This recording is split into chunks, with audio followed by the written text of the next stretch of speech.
इसलिए एक नई व्यवस्था बनाई गई जिससे कि पोलिंग स्टेशन के कमरे के ठीक बाहर कोई भी मतदाता अपना मोबाइल फोन जमा करा सकता है, अंदर जाके अपना वोट डाल सकता है और बाहर आने के बाद अपना मोबाइल लेके घर जा सकता है।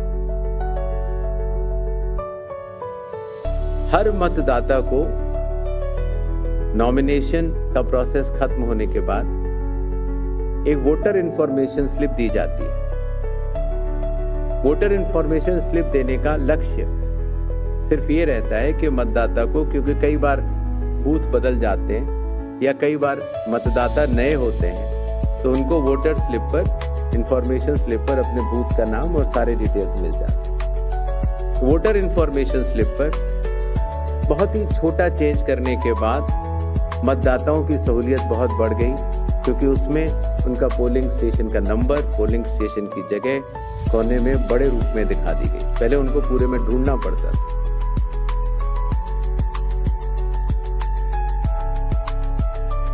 चुनाव आयोग की लगभग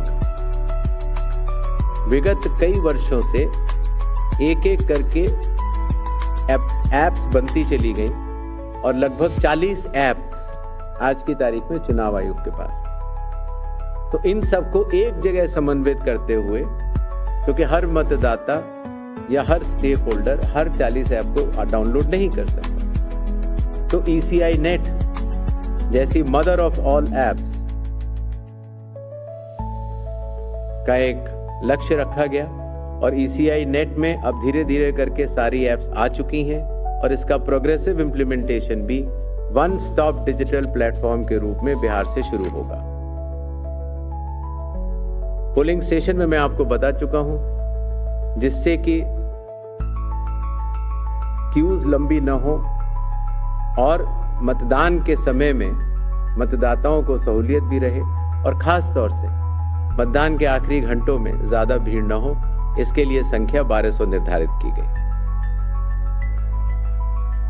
कैंडिडेट्स के बूथ पहले मतदान केंद्र से काफी दूर तक लगाए जाने के निर्देश थे, जिससे कि कैंडिडेट्स को भी और मतदाताओं को भी काफी असहूलियत होती थी। और इसीलिए जो पॉलिटिकल पार्टीज के संग जमीनी स्तर पर EROs की मीटिंग हुई, DMs की मीटिंग हुई, CEOs की मीटिंग हुई, उनसे मिले सुझावों के अनुरूप, लोक प्रतिनिधित्व कानून के अनुरूप 100 मीटर की दूरी तक हर कैंडिडेट अगर चाहे तो अपने बूथ्स लगा सकता है। चुनावी प्रक्रिया पारदर्शी हो, उसकी पूर्ण निगरानी हो, ERO भी उसको देख पाए और कोई भी अगर गलती पाए जाए तो उसके खिलाफ एक्शन भी लिया जा सके। इसके लिए पहले लगभग 50% प्लस पोलिंग स्टेशंस में वेबकास्टिंग होती थी और अब इसको 100% पोलिंग स्टेशंस में लागू कर दिया गया है, जिससे कि निगरानी तंत्र के लिए सुगमता होगी।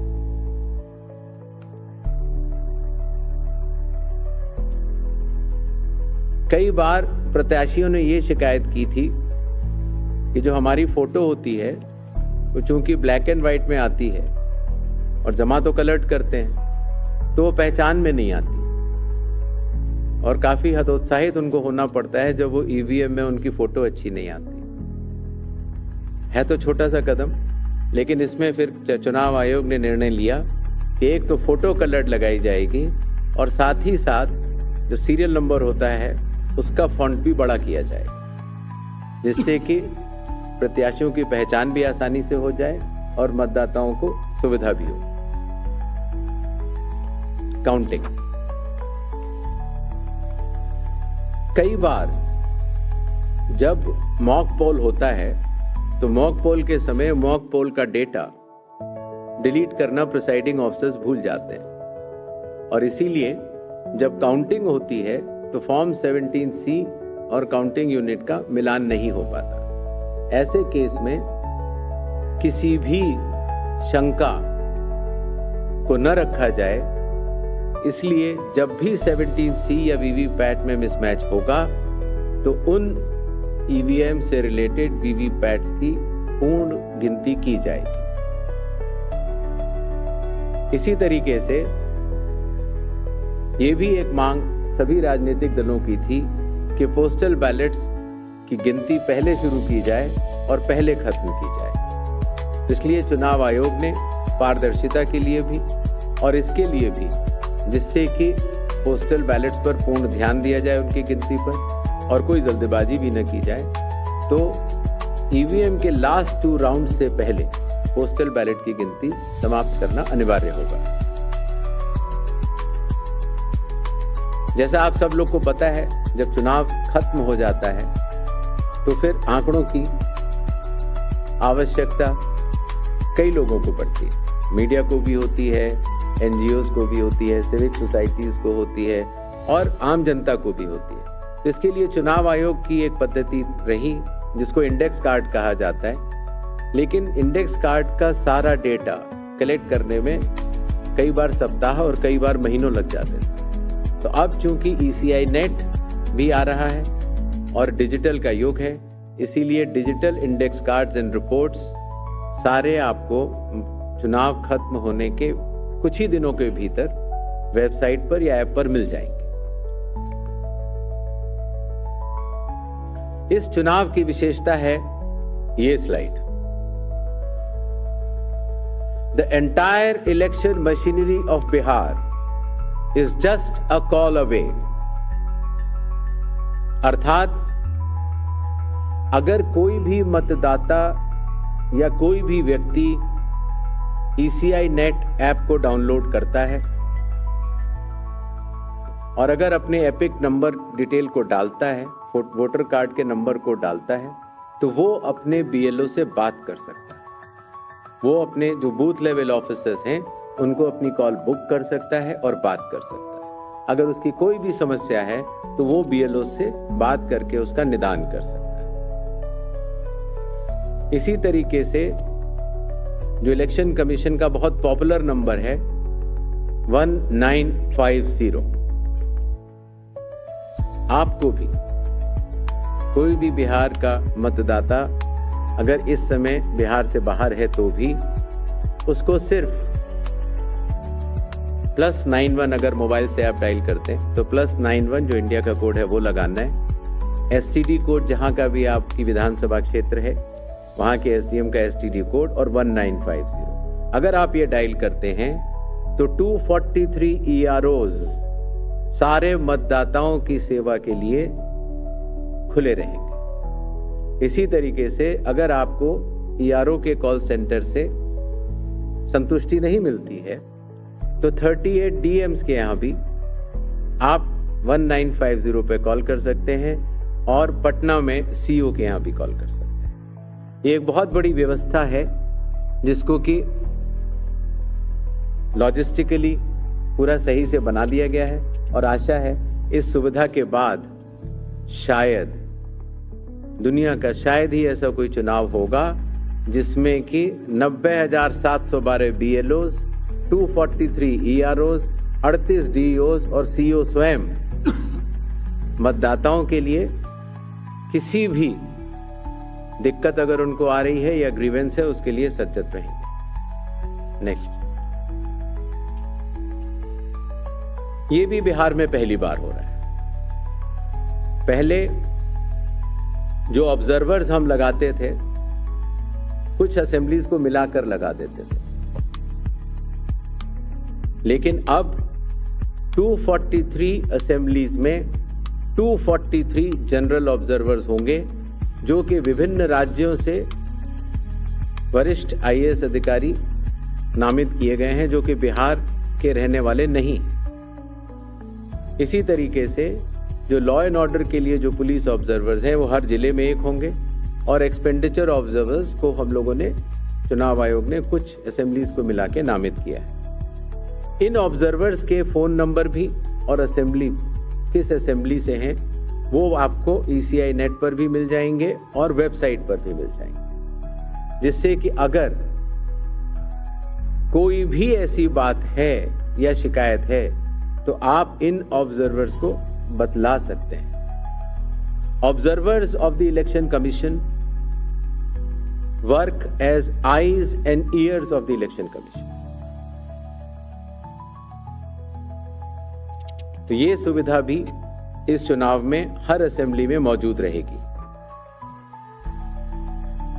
इस बार चुनाव आयोग टेक्नोलॉजी को भी बहुत बड़े तरीके से लीवरेज करना चाहता है। जैसे मैंने आपको पहले बताया कि ये अलग अलग एप्स होती थी, सी विजिल, जिसमें कि आप कोई भी एमसीसी वायलेशन की शिकायत डाल सकते हैं।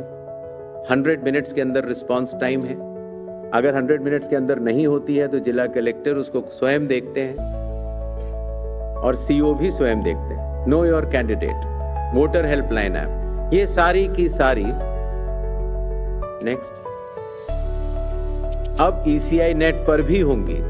पुरानी सुविधा हमने हटाई नहीं है क्योंकि कई लोगों के पास पुरानी चीजें डाउनलोडेड है, बट अगर ईसीआई नेट अगर आप डाउनलोड कर लेते हैं तो सारी एक जगह ये सुविधाएं आपको मिल जाएंगी। नेक्स्ट, बिहार के मतदाताओं की संख्या आपको जान करके अचरज होगा कि उससे बड़े मतदाताओं की संख्या दुनिया के सिर्फ 10 या 11 देशों में ही है। बिहार के चुनाव आयोग मानता है कि मदर ऑफ ऑल इलेक्शंस है और इसीलिए हर लेवल पर, हर स्तर पर चुनावी कर्मियों की तैनाती है। पोलिंग पर्सनल लगभग 4.5 लाख, सेक्टर ऑफिसर्स लगभग 9.6,000, माइक्रो ऑब्जर्वर्स लगभग 17.8,000, micro observers for counting 4,800, counting official लगभग 28,000, पुलिस ऑफिशियल 2.5 लाख। और जहां पर भी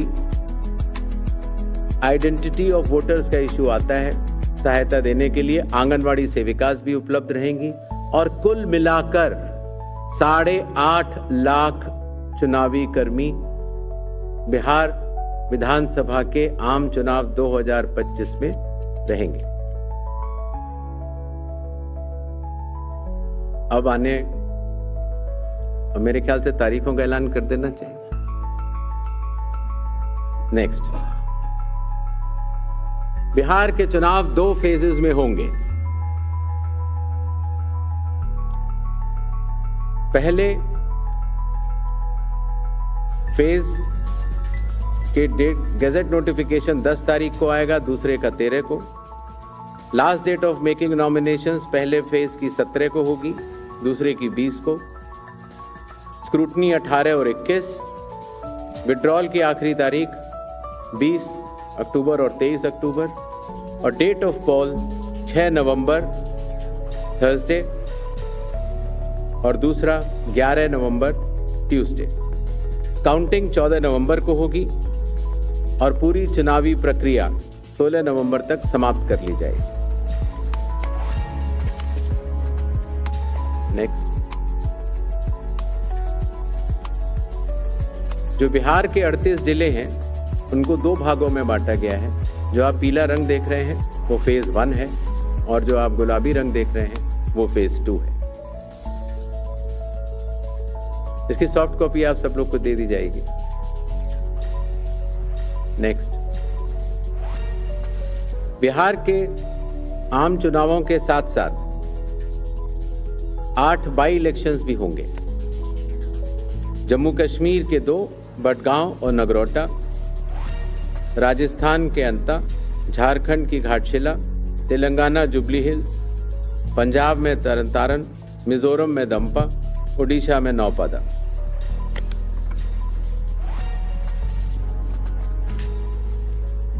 इनकी तारीखें भी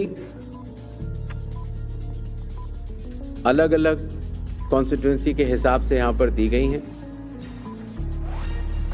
डेट ऑफ पोल लेकिन सबका 11 तारीख ही होगा और काउंटिंग 14 नवंबर को होगी।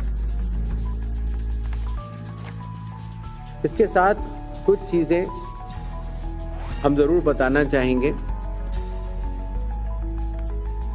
सबसे पहले मतदाताओं के नाम एक संदेश रहेगा, वो यह कि कृपया अपना नाम इलेक्टोरल रोल में जरूर चेक कर लें, क्योंकि अगर अभी भी छूट गया है तो नॉमिनेशन से 10 दिन पहले तक जोड़ा जा सकता है। कृपया अपने पोलिंग स्टेशन के बारे में ECI नेट से जानकारी हासिल करें। तो बड़ी खबर आपको बता रहे हैं, 2 चरणों में मतदान होंगे। 6 और 11 नवंबर को बिहार विधानसभा चुनाव की तारीखों का ऐलान हो चुका है। और ज्यादा जानकारी के लिए सीधे चलते, रंजीता हमारे साथ जुड़ी हुई है। रंजीता, जिस पल का इंतजार किया जा रहा था वो पल सामने आ गया। अब बिहार विधानसभा चुनाव की तारीखों के ऐलान के साथ ही जबरदस्त सियासी सरगर्मी और ज्यादा देखने को मिलने वाली है। देखिए, निश्चित तौर पर बिहार विधानसभा चुनाव की तारीखों की घोषणा हो गई है। 6 और 11 नवंबर को यानी 2 चरणों में चुनाव होगा और 14 को नतीजे आएंगे। यानी कि 14 को ये पता चलेगा कि बिहार पर आखिर नीतीश कुमार एक बार फिर काबिज होते हैं, यानी एनडीए की सरकार बनती है, या फिर विपक्षी मोर्चा जो लगातार बिहार में कूच किए हुए है, वोटर अधिकार यात्रा निकाले हुए है, तेजस्वी एक बार फिर दम भर रहे हैं कि उनको चुनाव में जीत मिल सकती है। ये तमाम चीजों की जो हम कह सकते हैं परिणाम जो है वो 14 नवंबर को आएगा। हमारे साथ रंजीत रंजन कांग्रेस की सांसद है। रंजीत जी, जो चुनाव आयोग ने घोषणा की है उससे संतुष्ट है? SIR एक बड़ा मुद्दा आप लोगों ने बनाया है, वोटर अधिकार यात्रा आप लोगों ने की, क्या ये सब चुनावी मुद्दा हो सकता है? देखिए, सबसे पहले तो 2 चरण में चुनाव है, तो मुझे लगता है बिहार के लिए बेहतर है। दूसरी अच्छी बात है कि दिवाली, छठ सारे त्योहारों के बाद है, ये भी बेहतर बात है। आज से हमें 30 दिन मिल रहे हैं चुनाव प्रचार के लिए, तो हमारी जो महागठबंधन की तैयारी है पूरी फुल प्रूफ है। हम लोग मेरे ख्याल से पिछले 1 साल से बहुत एक्टिव तरीके से लगे हुए हैं। निश्चित तौर से बिहार में जो मेन मुद्दे हैं, युवाओं का रोजगार है, महंगाई है, ये शिक्षा नीति है, पेपर लीक है, और साथ में ही SIR एक बहुत महत्वपूर्ण मुद्दा है, जिसको अभी हमें चुनाव आयोग की जो PCB सुन रही थी तो उनका भी पूरा फोकस क्लेरिफिकेशन ज्यादा था। तो हम लोग की नजर रहेगी। एक पॉइंट मैंने उनका नोट किया जो कह रहे थे कि इस बार हर विधानसभा वाइज वो ऑब्जर्वर नियुक्त कर रहे हैं जो IAS रैंक के होंगे, जो बिहार के नहीं होंगे। तो निश्चित तौर से वो सिर्फ गुजरात के भी नहीं होने चाहिए। ये आरोप आप अपनी तरफ से लगा रही है कि गुजरात के वो अधिकारी होंगे। क्या कहीं ना कहीं आपको लगता है कि चुनाव जो प्रतिनिधियों की तरफ से मांग की गई थी 2 चरणों में चुनाव कराने की, मतदान कराने की, वो बात सामने हो गई है? साकेत का फटाफट से रुख कर लेते हैं, पटना से हमारे साथ जुड़े हुए हैं। साकेत, जैसा कि हम थोड़ी देर पहले बात कर रहे थे, 2 चरणों में ही मतदान होगा। 6 और 11 तारीख यानी कि आज से पूरा 1 महीना बाद बिहार में पहले चरण का मतदान होने जा रहा है।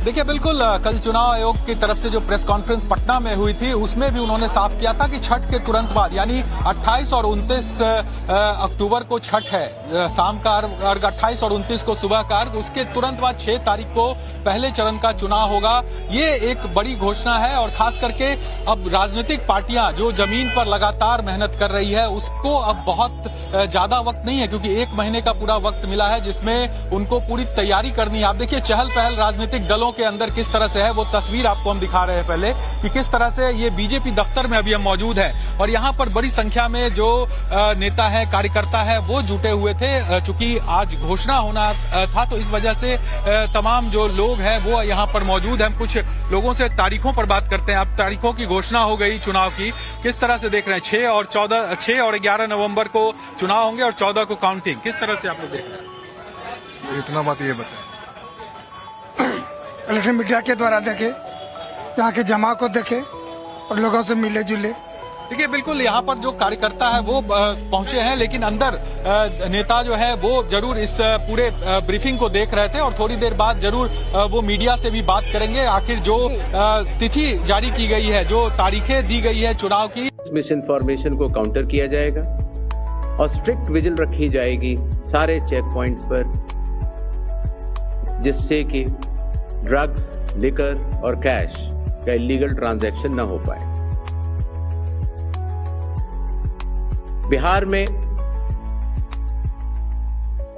बिहार के पूरी चुनाव की जो चुनाव का तंत्र है उसके चुनाव आयोग ने उसके ऊपर एक इनिशिएटिव के ऊपर काफी चर्चा और इनकी प्रायोगिकता को देखते हुए ये कदम उठाया है और एक ऐतिहासिक कदम इसको माना जाएगा। ट्रेनिंग, पहली बार जो चुनाव आयोग का ट्रेनिंग इंस्टीट्यूट है India international institute for democracy and election management, वहां पर बिहार के सभी बूथ लेवल एजेंट्स जो जिला स्तर के थे, बूथ लेवल एजेंट 1, उनकी ट्रेनिंग का आयोजन किया गया।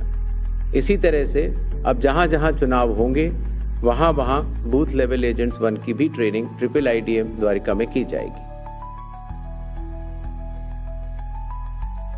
जो बूथ लेवल ऑफिसर्स होते थे, पहले उनकी ट्रेनिंग या तो विधानसभा स्तर पर हो जाती थी या कई बार जिला स्तर पर। तो इस बार हर विधानसभा क्षेत्र के 4 से 5 BLOs को IIIDM में बुलाया गया और उनको चुनावी प्रक्रिया के बारे में अवगत कराया गया, जिससे कि हमें अब जो चुनावी तंत्र है, जो जमीनी स्तर का चुनावी तंत्र है, उसमें बहुत ही ज्यादा बदलाव देखने को मिला। साधारण तौर से पुलिस ऑफिसर्स की ट्रेनिंग भी जिला स्तर पर या राज्य स्तर पर होती थी, लेकिन चूंकि लॉ एंड ऑर्डर एक सेंसिटिव सब्जेक्ट है और खास तौर से जब CAPF जाती हैं तो जिला पुलिस प्रशासन और CAPF का समन्वय भी बहुत आवश्यक होता है। इसके लिए पहली बार की भी IIIDM में ट्रेनिंग की व्यवस्था की गई। ये तीनों लॉजिस्टिक्स के हिसाब से और उनके हिसाब से बहुत बड़े कदम रहे। मतदाता सूची लगभग 22 वर्षों के बाद बिहार में मतदाता सूची के शुद्धिकरण का कार्य सफलतापूर्वक 30 सितंबर को संपन्न हुआ। लगभग सभी राजनीतिक दलों ने यह मांग की थी कि मतदाता सूची में काफी त्रुटियां हैं और इसको मद्देनजर रखते हुए यह कदम उठाया गया।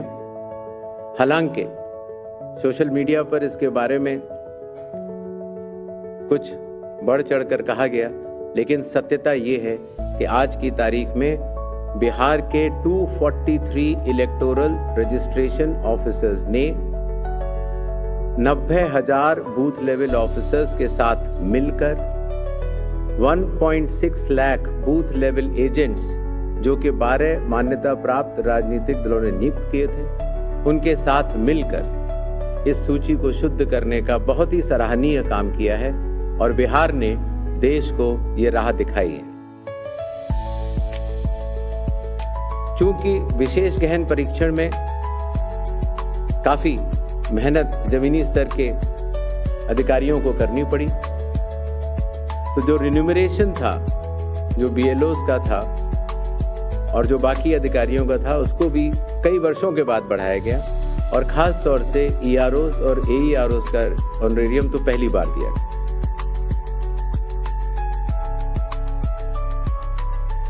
जिन मतदाताओं के नाम सूची में नए जुड़े हैं या जिन मतदाताओं की एंट्रीज में कोई चेंज है, जैसे पता बदल गया, तो ऐसे मतदाताओं को नए वोटर कार्ड दिए जाने।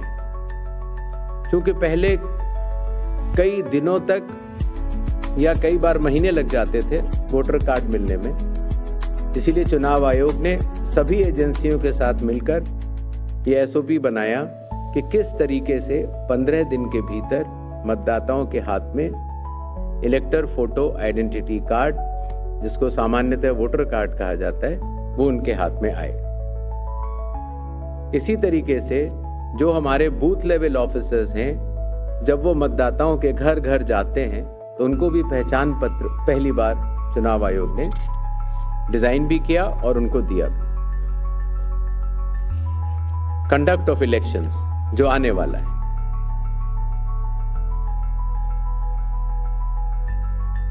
देश की प्रगति को ध्यान में रखते हुए और खास तौर से बिहार की प्रगति को ध्यान में रखते हुए लगभग काफी मतदाताओं के पास मोबाइल होते हैं और उनको इस बात की समस्या रहती थी कि हम मोबाइल लेके अगर घर पे छोड़ के जाते हैं तो दिक्कत होती है और लेके जाते हैं तो हम कहां उसको रखें, क्योंकि मोबाइल फोन पोलिंग स्टेशन के अंदर अलाउड नहीं है।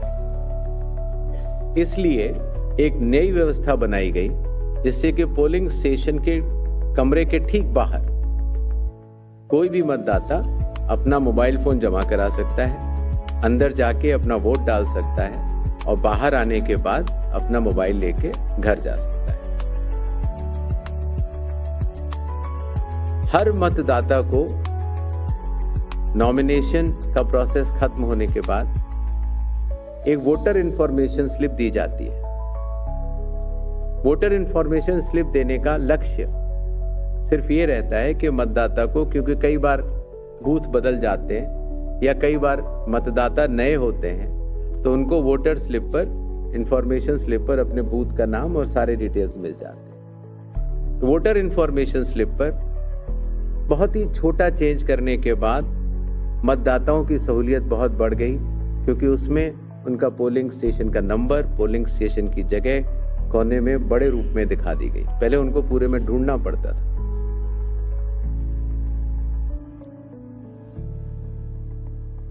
चुनाव आयोग की लगभग विगत कई वर्षों से एक एक करके एप्स बनती चली गई और लगभग 40 एप्स आज की तारीख में चुनाव आयोग के पास है।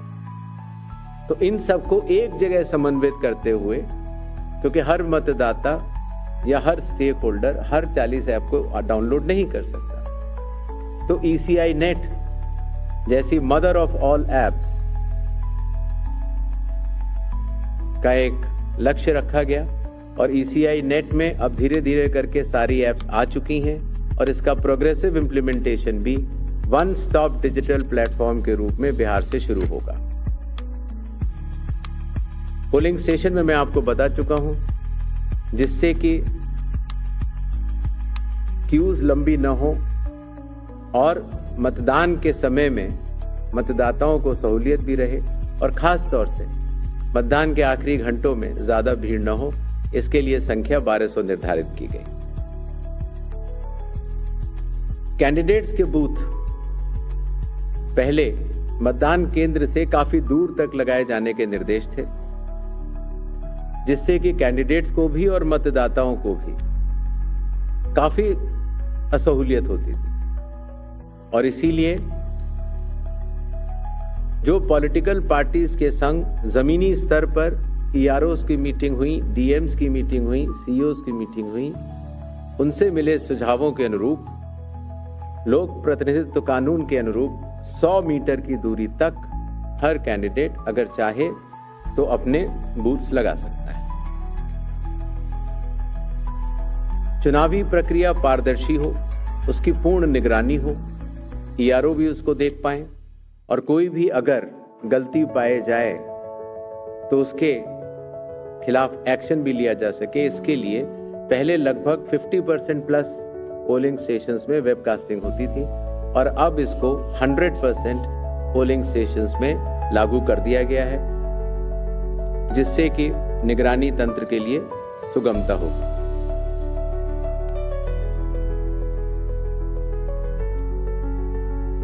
कई बार प्रत्याशियों ने ये शिकायत की थी कि जो हमारी फोटो होती है वो चूंकि ब्लैक एंड व्हाइट में आती है और जमा तो कलर करते हैं तो वो पहचान में नहीं आती और काफी हतोत्साहित उनको होना पड़ता है जब वो EVM में उनकी फोटो अच्छी नहीं आती।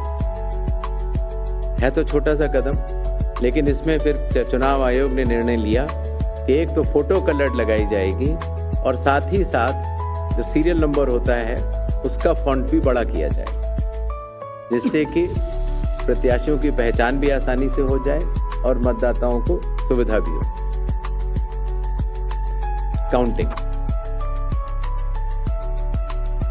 कई बार जब मॉक पोल होता है तो मॉक पोल के समय मॉक पोल का डेटा डिलीट करना प्रिसाइडिंग ऑफिसर्स भूल जाते हैं और इसीलिए जब काउंटिंग होती है तो फॉर्म 17C और काउंटिंग यूनिट का मिलान नहीं हो पाता। ऐसे केस में किसी भी शंका को न रखा जाए, इसलिए जब भी 17C या वीवीपैट में मिसमैच होगा तो उन EVM से रिलेटेड वीवीपैट्स की पूर्ण गिनती की जाएगी। इसी तरीके से ये भी एक मांग सभी राजनीतिक दलों की थी कि पोस्टल बैलेट्स कि गिनती पहले शुरू की जाए और पहले खत्म की जाए। तो इसलिए चुनाव आयोग ने पारदर्शिता के लिए भी और इसके लिए भी, जिससे कि पोस्टल बैलेट्स पर पूर्ण ध्यान दिया जाए उनकी गिनती पर और कोई जल्दबाजी भी न की जाए, तो ईवीएम के लास्ट 2 राउंड से पहले पोस्टल बैलेट की गिनती समाप्त करना अनिवार्य होगा। जैसा आप सब लोग को पता है, जब चुनाव खत्म हो जाता है तो फिर आंकड़ों की आवश्यकता कई लोगों को पड़ती है। मीडिया को भी होती है, एनजीओज को भी होती है, सिविक सोसाइटीज को होती है और आम जनता को भी होती है। तो इसके लिए चुनाव आयोग की एक पद्धति रही जिसको इंडेक्स कार्ड कहा जाता है। लेकिन इंडेक्स कार्ड का सारा डेटा कलेक्ट करने में कई बार सप्ताह और कई बार महीनों लग जाते थे। तो अब चूंकि ECI नेट भी आ रहा है और डिजिटल का युग है, इसीलिए digital index cards and reports सारे आपको चुनाव खत्म होने के कुछ ही दिनों के भीतर वेबसाइट पर या ऐप पर मिल जाएंगे। इस चुनाव की विशेषता है ये slide. The entire election machinery of Bihar is just a call away. अर्थात अगर कोई भी मतदाता या कोई भी व्यक्ति ECI नेट ऐप को डाउनलोड करता है और अगर अपने एपिक नंबर डिटेल को डालता है, वोटर कार्ड के नंबर को डालता है, तो वो अपने BLO से बात कर सकता है। वो अपने जो बूथ लेवल ऑफिसर्स हैं उनको अपनी कॉल बुक कर सकता है और बात कर सकता है। अगर उसकी कोई भी समस्या है तो वो BLO से बात करके उसका निदान कर सकता है। इसी तरीके से जो इलेक्शन कमीशन का बहुत पॉपुलर नंबर है 1950, आपको भी कोई भी बिहार का मतदाता अगर इस समय बिहार से बाहर है तो भी उसको सिर्फ +91 अगर मोबाइल से आप डायल करते हैं तो +91 जो इंडिया का कोड है वो लगाना है। STD कोड जहां का भी आपकी विधानसभा क्षेत्र है वहां के SDM का STD कोड और 1950 अगर आप ये डायल करते हैं तो 243 EROs सारे मतदाताओं की सेवा के लिए खुले रहेंगे। इसी तरीके से अगर आपको ERO के कॉल सेंटर से संतुष्टि नहीं मिलती है तो 38 DMs के यहां भी आप 1950 पे कॉल कर सकते हैं और पटना में CO के यहां भी कॉल कर सकते हैं। ये एक बहुत बड़ी व्यवस्था है जिसको कि लॉजिस्टिकली पूरा सही से बना दिया गया है और आशा है इस सुविधा के बाद शायद दुनिया का शायद ही ऐसा कोई चुनाव होगा जिसमें कि 90,712 BLOs, 243 EROs, 38 DEOs और CO स्वयं मतदाताओं के लिए किसी भी दिक्कत अगर उनको आ रही है या ग्रीवेंस है उसके लिए सचेत रहेंगे। नेक्स्ट, ये भी बिहार में पहली बार हो रहा है। पहले जो ऑब्जर्वर्स हम लगाते थे कुछ असेंबलीज को मिलाकर लगा देते थे, लेकिन अब 243 असेंबलीज में 243 जनरल ऑब्जर्वर्स होंगे जो कि विभिन्न राज्यों से वरिष्ठ IAS अधिकारी नामित किए गए हैं जो कि बिहार के रहने वाले नहीं हैं। इसी तरीके से जो लॉ एंड ऑर्डर के लिए जो पुलिस ऑब्जर्वर्स हैं वो हर जिले में एक होंगे और एक्सपेंडिचर ऑब्जर्वर्स को हम लोगों ने चुनाव आयोग ने कुछ असेंबलीज को मिला के नामित किया है। इन ऑब्जर्वर्स के फोन नंबर भी और असेंबली किस असेंबली से हैं वो आपको ECI नेट पर भी मिल जाएंगे और वेबसाइट पर भी मिल जाएंगे, जिससे कि अगर कोई भी ऐसी बात है या शिकायत है तो आप इन ऑब्जर्वर्स को बतला सकते हैं। Observers of the Election Commission work as eyes and ears of the Election Commission. तो ये सुविधा भी इस चुनाव में हर असेंबली में मौजूद रहेगी। इस बार चुनाव आयोग टेक्नोलॉजी को भी बहुत बड़े तरीके से लीवरेज करना चाहता है। जैसे मैंने आपको पहले बताया कि ये अलग अलग ऐप्स होती थी, सी विजिल, जिसमें कि आप कोई भी एमसीसी वायलेशन की शिकायत डाल सकते हैं। 100 मिनट्स के अंदर रिस्पांस टाइम है। अगर 100 मिनट्स के अंदर नहीं होती है तो जिला कलेक्टर उसको स्वयं देखते हैं और सीओ भी स्वयं देखते हैं। Know your candidate, voter helpline app, ये सारी की सारी। नेक्स्ट, अब ECI नेट पर भी होंगी। पुरानी सुविधा हमने हटाई नहीं है क्योंकि कई लोगों के पास पुरानी चीजें डाउनलोडेड हैं, बट अगर ECI नेट अगर आप डाउनलोड कर लेते हैं तो सारी एक जगह ये सुविधाएं आपको मिल जाएंगी। नेक्स्ट, बिहार के मतदाताओं की संख्या आपको जान करके अचरज होगा कि उससे बड़े मतदाताओं की संख्या दुनिया के सिर्फ 10 या 11 देशों में ही है। बिहार के चुनाव आयोग मानता है कि मदर ऑफ ऑल इलेक्शंस है और इसीलिए हर लेवल पर, हर स्तर पर चुनावी कर्मियों की तैनाती है। पोलिंग पर्सनल लगभग 4.5 लाख, सेक्टर ऑफिसर्स लगभग 9,600, माइक्रो ऑब्जर्वर्स लगभग 17,800, micro observers for counting 4,800, counting official लगभग 28,000, पुलिस ऑफिशियल 2.5 लाख। और जहां पर भी आइडेंटिटी ऑफ वोटर्स का इश्यू आता है, सहायता देने के लिए आंगनवाड़ी सेविकास भी उपलब्ध रहेंगी और कुल मिलाकर 8.5 लाख चुनावी कर्मी बिहार विधानसभा के आम चुनाव 2025 में रहेंगे। अब मेरे ख्याल से तारीखों का ऐलान कर देना चाहिए। नेक्स्ट,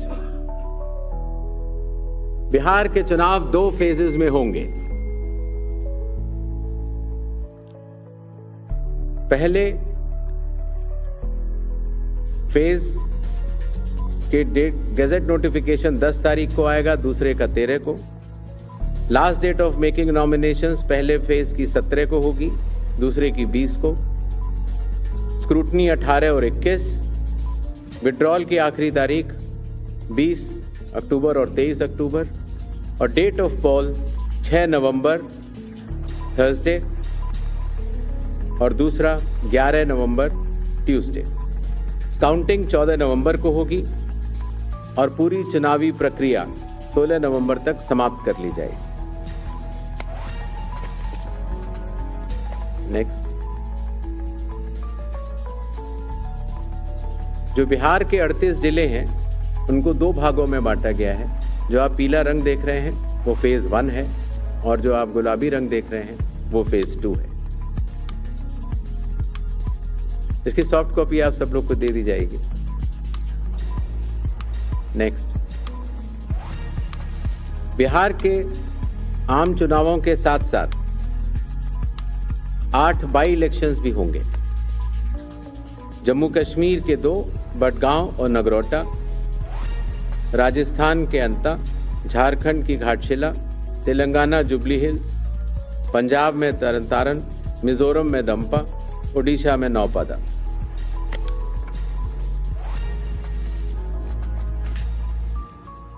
इनकी तारीखें भी अलग अलग कॉन्स्टिट्यूंसी के हिसाब से यहां पर दी गई हैं। डेट ऑफ पोल लेकिन सबका 11 तारीख ही होगा और काउंटिंग 14 नवंबर को होगी। इसके साथ कुछ चीजें हम जरूर बताना चाहेंगे।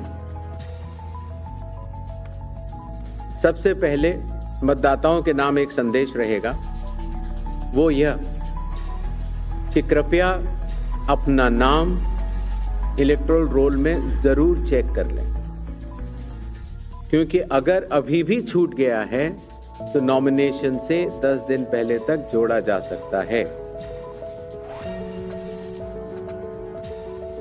कृपया अपने पोलिंग स्टेशन के बारे में ECI नेट से जानकारी हासिल करें। तो बड़ी खबर आपको बता रहे हैं, 2 चरणों में मतदान होंगे। 6 और 11 नवंबर को बिहार विधानसभा चुनाव की तारीखों का ऐलान हो चुका है। और ज्यादा जानकारी के लिए सीधे चलते रंजीता हमारे साथ जुड़ी हुई है। रंजीता, जिस पल का इंतजार किया जा रहा था वो पल सामने आ गया। अब बिहार विधानसभा चुनाव की तारीखों के ऐलान के साथ ही जबरदस्त सियासी सरगर्मी और ज्यादा देखने को मिलने वाली है।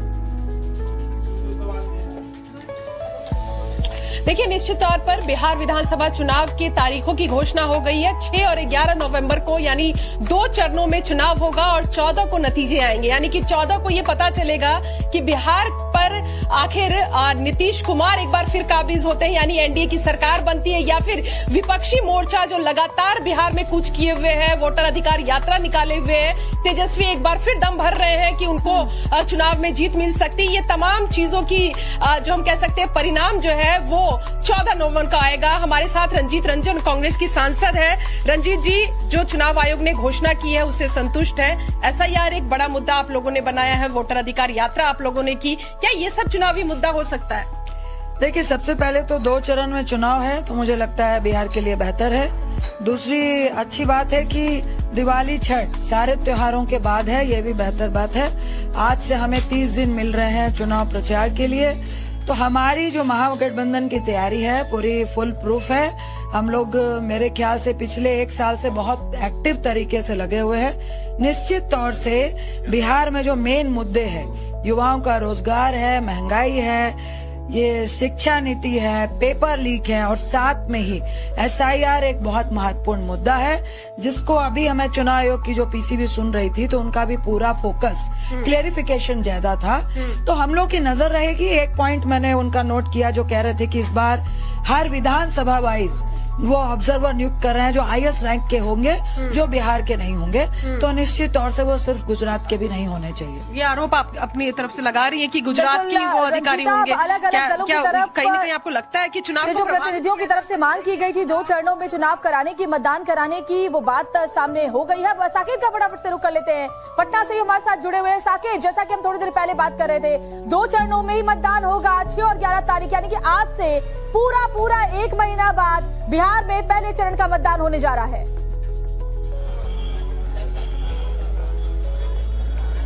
देखिए, बिल्कुल कल चुनाव आयोग की तरफ से जो प्रेस कॉन्फ्रेंस पटना में हुई थी उसमें भी उन्होंने साफ किया था कि छठ के तुरंत बाद यानी 28 और 29 अक्टूबर को छठ है, शाम का अर्घ 28 और 29 को सुबह का अर्घ, उसके तुरंत बाद 6 तारीख को पहले चरण का चुनाव होगा। ये एक बड़ी घोषणा है और खास करके अब राजनीतिक पार्टियां जो जमीन पर लगातार मेहनत कर रही है उसको अब बहुत ज्यादा वक्त नहीं है, क्योंकि 1 महीने का पूरा वक्त मिला है जिसमें उनको पूरी तैयारी करनी है। आप देखिए चहल पहल राजनीतिक दलों के अंदर किस तरह से है, वो तस्वीर आपको हम दिखा रहे हैं पहले कि किस तरह से ये बीजेपी दफ्तर में अभी हम मौजूद है और यहाँ पर बड़ी संख्या में जो नेता है, कार्यकर्ता है, वो जुटे हुए थे। चूंकि आज घोषणा होना था तो इस वजह से तमाम जो लोग हैं वो यहाँ पर मौजूद हैं। हम कुछ लोगों से तारीखों पर बात करते हैं। अब तारीखों की घोषणा हो गई चुनाव की, किस तरह से देख रहे हैं? 6 और 11 नवंबर को चुनाव होंगे और 14 को काउंटिंग, किस तरह से आप लोग देख रहे हैं? इतना बात ये बताए इलेक्ट्रॉनिक मीडिया के द्वारा देखे, यहाँ के जमा को देखे और लोगों से मिले जुले। देखिए, बिल्कुल यहाँ पर जो कार्यकर्ता है वो पहुंचे हैं, लेकिन अंदर नेता जो है वो जरूर इस पूरे ब्रीफिंग को देख रहे थे और थोड़ी देर बाद जरूर वो मीडिया से भी बात करेंगे। आखिर जो तिथि जारी की गई है, जो तारीखें दी गई है चुनाव की, मिस इन्फॉर्मेशन को काउंटर किया जाएगा और स्ट्रिक्ट विजिल रखी जाएगी सारे चेक पॉइंट्स पर, जिससे कि ड्रग्स, लिकर और कैश का इलीगल ट्रांजैक्शन न हो पाए।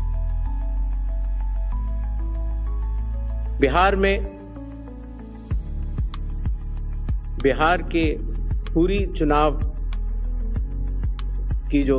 का तंत्र है, उसके चुनाव आयोग ने उसके ऊपर एक इनिशिएटिव के ऊपर काफी चर्चा और इनकी प्रायोगिकता को देखते हुए ये कदम उठाया है और एक ऐतिहासिक कदम इसको माना जाएगा। ट्रेनिंग, पहली बार जो चुनाव आयोग का ट्रेनिंग इंस्टीट्यूट है, India international institute for democracy and election management, वहां पर बिहार के सभी बूथ लेवल एजेंट्स जो जिला स्तर के थे, बूथ लेवल एजेंट 1, उनकी ट्रेनिंग का आयोजन किया गया। इसी तरह से अब जहां जहां चुनाव होंगे वहां वहां बूथ लेवल एजेंट्स 1 की भी ट्रेनिंग ट्रिपल IDM द्वारिका में की जाएगी। जो बूथ लेवल ऑफिसर्स होते थे, पहले उनकी ट्रेनिंग या तो विधानसभा स्तर पर हो जाती थी या कई बार जिला स्तर पर। तो इस बार हर विधानसभा क्षेत्र के 4 से 5 BLOs को ट्रिपल IDM में बुलाया गया और उनको चुनावी प्रक्रिया के बारे में अवगत कराया गया, जिससे कि हमें अब जो चुनावी तंत्र है, जो जमीनी स्तर का चुनावी तंत्र है, उसमें बहुत ही ज्यादा बदलाव देखने को मिला। साधारण तौर से पुलिस ऑफिसर्स की ट्रेनिंग भी जिला स्तर पर या राज्य स्तर पर होती थी, लेकिन चूंकि लॉ एंड ऑर्डर एक सेंसिटिव सब्जेक्ट है और खास तौर से जब CAPS जाती हैं तो जिला पुलिस प्रशासन और CAPS का समन्वय भी बहुत आवश्यक होता है। इसके लिए पहली बार की भी ट्रिपल IDM में ट्रेनिंग की व्यवस्था की गई। ये तीनों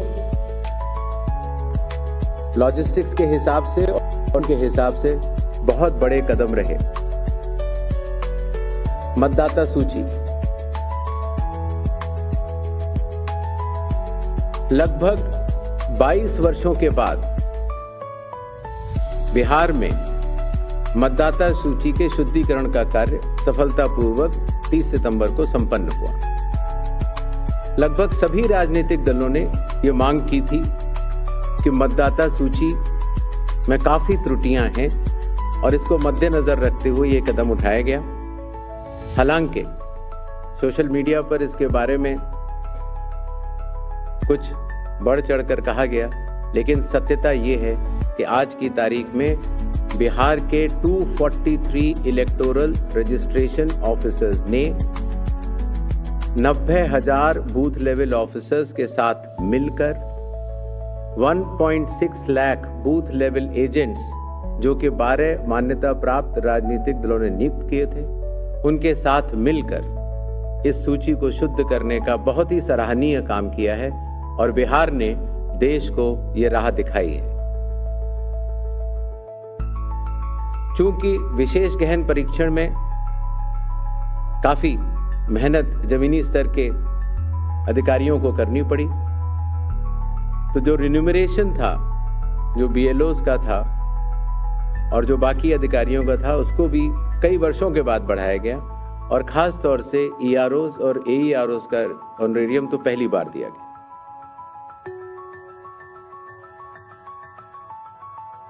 जिन मतदाताओं के नाम सूची में नए जुड़े हैं या जिन मतदाताओं की एंट्रीज में कोई चेंज है, जैसे पता बदल गया, तो ऐसे मतदाताओं को नए वोटर कार्ड दिए जाने हैं। क्योंकि पहले कई दिनों तक या कई बार महीने लग जाते थे वोटर कार्ड मिलने में, इसीलिए चुनाव आयोग ने सभी एजेंसियों के साथ मिलकर यह SOP बनाया कि किस तरीके से 15 दिन के भीतर मतदाताओं के हाथ में इलेक्टर फोटो आइडेंटिटी कार्ड, जिसको सामान्यतः वोटर कार्ड कहा जाता है, वो उनके हाथ में आए। इसी तरीके से जो हमारे बूथ लेवल ऑफिसर्स हैं, जब वो मतदाताओं के घर घर जाते हैं तो उनको भी पहचान पत्र पहली बार चुनाव आयोग ने डिजाइन भी किया और उनको दिया भी। कंडक्ट ऑफ इलेक्शंस जो आने वाला है,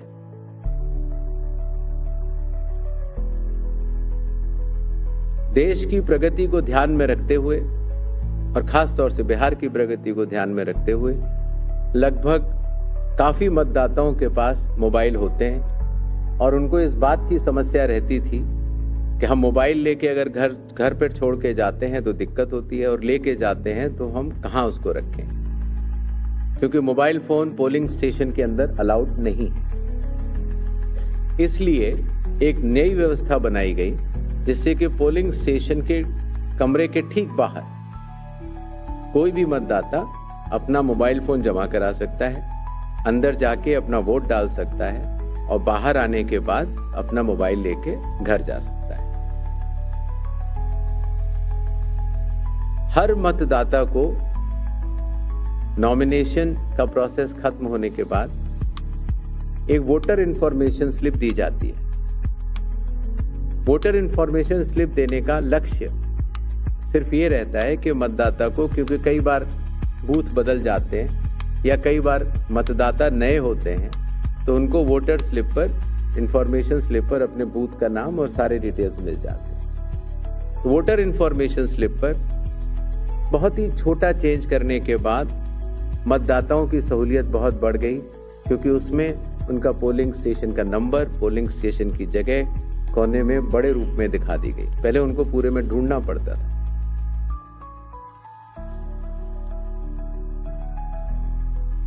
चुनाव आयोग की लगभग विगत कई वर्षों से एक एक करके एप्स बनती चली गई और लगभग 40 एप्स आज की तारीख में चुनाव आयोग के पास है।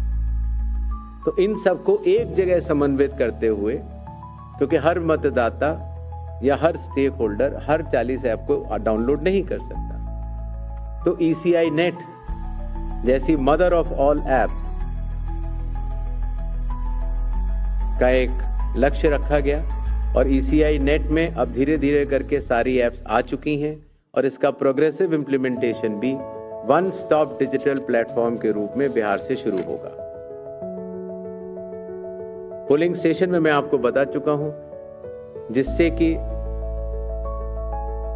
क्यूज लंबी न हो और मतदान के समय में मतदाताओं को सहूलियत भी रहे और खास तौर से मतदान के आखिरी घंटों में ज्यादा भीड़ न हो, इसके लिए संख्या 1200 निर्धारित की गई। कैंडिडेट्स के बूथ पहले मतदान केंद्र से काफी दूर तक लगाए जाने के निर्देश थे, जिससे कि कैंडिडेट्स को भी और मतदाताओं को भी काफी असहूलियत होती थी। और इसीलिए जो पॉलिटिकल पार्टीज के संग जमीनी स्तर पर EROs की मीटिंग हुई, DMs की मीटिंग हुई, CEOs की मीटिंग हुई, उनसे मिले सुझावों के अनुरूप, लोक प्रतिनिधित्व कानून के अनुरूप 100 मीटर की दूरी तक हर कैंडिडेट अगर चाहे तो अपने बूथ्स लगा सकता है। चुनावी प्रक्रिया पारदर्शी हो, उसकी पूर्ण निगरानी हो, ERO भी उसको देख पाए और कोई भी अगर गलती पाए जाए तो उसके खिलाफ एक्शन भी लिया जा सके। इसके लिए पहले लगभग 50% प्लस पोलिंग स्टेशंस में वेबकास्टिंग होती थी और अब इसको 100% पोलिंग स्टेशंस में लागू कर दिया गया है, जिससे कि निगरानी तंत्र के लिए सुगमता होगी।